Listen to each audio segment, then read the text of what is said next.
Hey there, folks. Welcome back to our channel, where we break down tech and banking tips to make your life easier.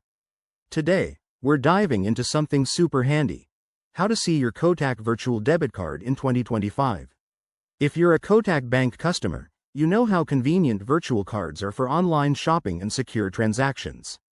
But if you're scratching your head on how to access it, stick around. I'll walk you through it step by step in just a couple of minutes.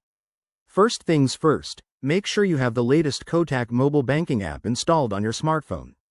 Head over to your app store, search for Kotak Mobile Banking, and update it if needed. Once that's done, open the app and log in with your username and password. For added security, you'll probably need to enter a one-time password, OTP, sent to your registered mobile number. It's all about keeping your info safe.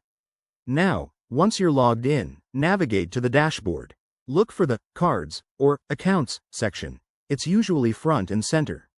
Tap on that, and then select Virtual Debit Card from the options. If you haven't activated it yet, you might see a prompt to generate one.